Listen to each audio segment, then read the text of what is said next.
इसके लिए बहुत बहुत धन्यवाद। श्री रतन देवासी। बैठ जाओ आता हूँ।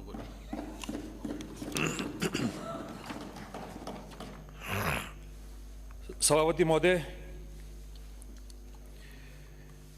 मैं आपके समक्ष माननीय राज्यपाल महोदय द्वारा जो अभिभाषण दिया गया है, चूंकि हम सारे माननीय सदस्य इस सदन में बैठे हैं और सभी ने अपने विचार व्यक्त किए, हमेशा इस बात की तरफ देखा भी जाता है कि राज्यपाल अभिभाषण जो है उसको एक राजनीतिक भाषा के तौर पे भी उपयोग में लिया जाता है अभिभाषण को। मैं आपके समक्ष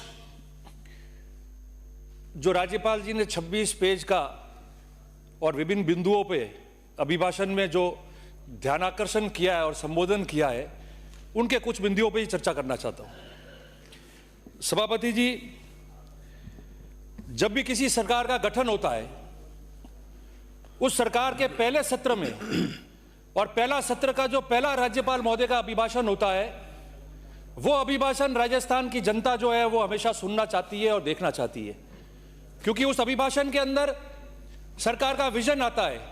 उस अभिभाषण के अंदर घोषणा पत्र में जो सरकार चुनाव लड़के और सरकार बनाई है, उस पार्टी के घोषणा पत्र का अभिभाषण में किन बिंदुओं पे उल्लेख किया गया है, उसके बारे में लोग सुनना चाहते हैं। उस अभिभाषण के अंदर राजस्थान की जनता देखती है कि सरकार हमारे बारे में चुनाव में जो वादा करके सरकार बनी है वो हमारे बारे में क्या सोचती है और उस अभिभाषण के लिए क्या आती है। ये अभिभाषण कौन तैयार करता है? आपने मंत्रिमंडलीय उप समिति बना दी और 3 माननीय मंत्रियों को उस उप समिति में रख दिया और उसका अंतिम प्रारूप तैयार करने के लिए उनको जिम्मेदारी दे दी कि राज्यपाल का अभिभाषण जो है वो उसका अंतिम प्रारूप ये लोग तैयार करके दे देंगे।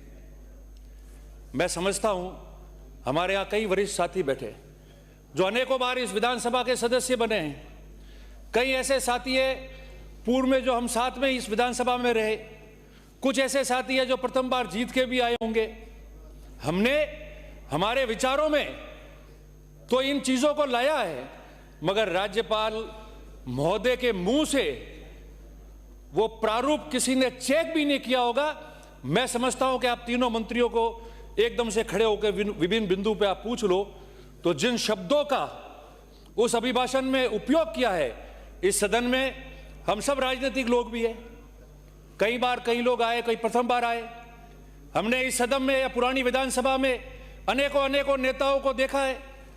विचारधारा अपनी जगह है, राजनीतिक दल अपनी जगह है, मगर इस सदन में जब भैरव सिंह जी बैठते थे, इस सदन में गहलोत साहब बैठे, इस सदन में वसुंधरा जी बैठी, इस सदन में पूर्व में भी जिनको हमने सुना, पढ़ा, ये लाइब्रेरी में से किताबें लेके भी हमने पढ़ा, तो हमने ऐसे ऐसे वक्तव्य देखे और अभिभाषण में ऐसे अंश देखे, ऐसे शब्दों का प्रयोग देखा है जिससे ऐसा लगता है कि प्रदेश के लिए हमको कुछ करना चाहिए। मगर माननीय सभापति जी, मुझे खेद के साथ कहना पड़ता है, और तीनों मंत्री जो मंत्रिमंडल समिति में, उप समिति में जिन्होंने इस प्रारूप को अंतिम रूप दिया है, मैं समझता हूं, खेद के साथ मैं ये कहना चाहता हूं कि जिन शब्दों का प्रयोग आपने इस प्रदेश के संविधान के सबसे सर्वोच्च पद पे बैठे हुए व्यक्ति उनके मुख से आपने अभिभाषण में जो शब्दों का प्रयोग किया है वो बहुत खेदजनक है। आज से पूर्व किसी अभिभाषण में इस प्रकार के शब्दों को नहीं उपयोग किया था। मैं अंकित करूंगा उसको और मैं बताना चाहूंगा उन शब्दों को।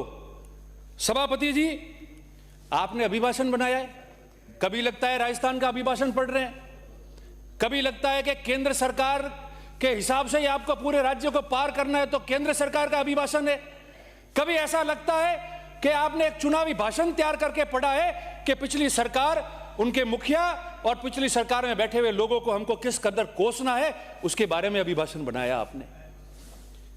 सभापति जी, आपने अभिभाषण का शुरुआत, आपके जो पैरा 4 है उसमें आपने अभिभाषण की शुरुआत करा दी अंतरकलह शब्द से। कोई दिक्कत नहीं है, राजनीतिक तौर पे वो शब्द आता है, पर अब अंतरकलह नहीं दिख रही है। हमने क्या किया, क्या हुआ, आप यही समझ लो हमने भुगत लिया होगा, हम यहां बैठे, आपको शासन हाथ में दिया है, आपके अंतरकलह नहीं दिख रही। इस राजस्थान राज्य के अंदर जब जब सरकारों का गठन हुआ, उनके गठन होने के पश्चात ये पहली बार देखा गया है, इतने महीने, आपके इतने दिन बीत गए और इतने दिन बीतने के बाद में भी आप डबल इंजन की बात करने वाले, ऐसा महसूस ही नहीं हो रहा है कि आपकी तो रेलगाड़ी पटरी पे पड़ी है, इंजन ही नहीं जुड़ा हुआ है। कभी देखा एजी को नियुक्त होने में इतनी टाइम लगा, डबल एजी नियुक्त होने में इतना टाइम लग रहा है, प्रिंसिपल सेक्रेटरी टू सीएम आपने अस्थायी बना रखा है, और मंत्रिमंडल मंत्री उसके बाद उनके यूडीसी एलडीसी ऐसे को तरस रहे हैं। कब लगेगा एजी का काम? मैंने माननीय सभापति जी, माननीय सभापति जी, माननीय सभापति जी, मैं चाहता हूं कि आप कृपया करके टोके नहीं। एक अच्छा श्रोता ही अच्छा वक्ता बनता है, और हम सब यहां बैठे हैं जो पॉलिटिकल लोग हैं, जो राजनीतिक लोग हैं, सभापति जी, उन्होंने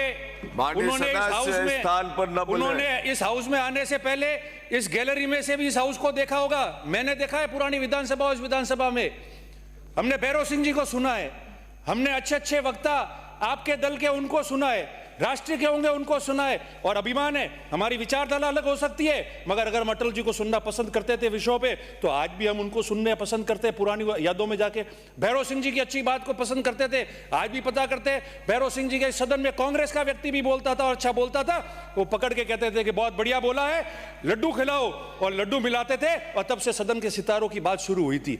हम वो लोग हैं जो उस बात की तारीफ करते हैं।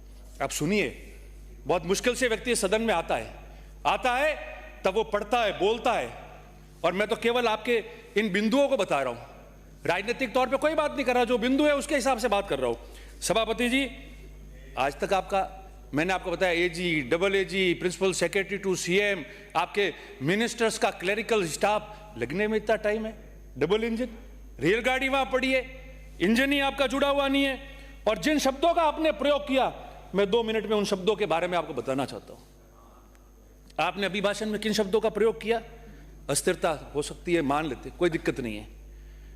अराजकता के अंधकार, अराजकता क्या है? अराजकता क्या है? मंत्रिमंडल के उपसमिति ने इसका प्रारूप तय किया है, हमारे 3 मंत्री उसमें हैं। अराजकता के अंधकार, तथाकथित कल्याणकारी योजनाएं, सो कॉल्ड, किसी भी सरकार ने